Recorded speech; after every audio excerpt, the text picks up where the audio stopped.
BJP के पास इतना पैसा है कि पैसा रखने की जगह कम पड़ गई है, लेकिन फिर भी हमारे देश के लोग गरीबी और भुखमरी से मर रहे हैं। चलो देखते हैं बीजेपी के पास कितने पैसे हैं। तो 2014 में बीजेपी के पास 84 करोड़ रुपए थे और अब 2026 में 1500 करोड़ रुपए हो गए हैं। अब ये देखते हैं इनके पास कैश और बैंक बैलेंस कितना है। तो 2014 में इनके पास 700 करोड़ रुपए का कैश था। तो प्रेजेंट टाइम में बीजेपी के पास 10,000 करोड़ रुपए हैं। अब ये पैसे आए कहाँ से? इसमें से मैक्सिमम पैसे डोनेशन से आते हैं जो बड़ी कंपनी देती है। 2014 में डोनेशन के साथ 640 करोड़ रुपए मिले थे और अब डोनेशन में 39,000 करोड़ मिले हैं। लेकिन कोई भी कंपनी पार्टी को क्यों इतना ज्यादा पैसा देगी? अपने फायदे के लिए। रिसेंटली टाटा का एग्जांपल ले लो। टाटा कंपनी को मोदी सरकार द्वारा 4400 करोड़ रुपए दिए गए, जो कि डेफिनेटली एक टैक्स का पैसा था। इसके बाद भैया जी आप भी बता दीजिए। इसके 4 हफ्ते बाद ही टाटा ग्रुप बीजेपी को 758 करोड़ की डोनेशन देती है। एक और एग्जांपल लो, आइडिया कंपनी तो याद ही होगी आपको, जो 2 लाख करोड़ के कर्जे में डूब रही थी, लेकिन उसके बावजूद भी गवर्नमेंट ने उसके 48% शेयर ओन किया और आधा कर्जा अपने सर ले लिया। वो तो बाद में पता चला कि 2.5 लाख करोड़ के कर्जे में होने के बावजूद भी बिरला ग्रुप ने बीजेपी को 100 करोड़ का डोनेशन दिया था। एक लास्ट एग्जाम्पल, महाराष्ट्र में कंस्ट्रक्शन प्रोजेक्ट के लिए बिडिंग होती है जिसमें L&T कंपनी जीत जाती है, लेकिन इसके बावजूद भी प्रोजेक्ट 3000 करोड़ एक्स्ट्रा बिड करने वाले मेगा इंजीनियरिंग को मिलता है। हालांकि ये मामला सुप्रीम कोर्ट बाद में सॉल्व करता है, वो तो बाद में पता चलता है कि मेगा इंजीनियरिंग ने 500 करोड़ का चंदा दिया था बीजेपी को। पर ऐसे कोइंसिडेंट बीजेपी के साथ अक्सर होते रहते हैं। लेकिन सवाल ये है कि बीजेपी इन पैसों का करती क्या है? स्कूल बना रही है,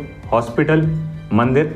ना। अकेले 2023-24 में इलेक्शन लड़ने के लिए बीजेपी ने 1700 करोड़ रुपए खर्च किए, जो 2025 में ऑलमोस्ट डबल हो गया 3300 करोड़, जिसमें से 500 करोड़ तो मीडिया को गए। ऐसे ही थोड़ी लॉल है मोदी जी के। ये जो इतनी सुंदर सुंदर आप तस्वीरें देखते हो, ये उन्हीं पैसों के तो लगे। अब जरा बीजेपी को बाकी पार्टी से कंपेयर करते हैं तो कांग्रेस के पास 248 करोड़ का कैश है। इससे ज्यादा कैश तो टीएमसी के पास है 670 करोड़, समाजवादी 390 करोड़, डीएमके 500 करोड़ और आम आदमी 9 करोड़। इन सबका मिला भी दे तो भी बीजेपी के आसपास नहीं आते। और तुम लोग कहते हो कि कांग्रेस ने मुझे खरीद लिया। भाई उनको अपने एमएलए खरीदने के लिए पैसे नहीं है। न खाता हूं न खाने दूंगा।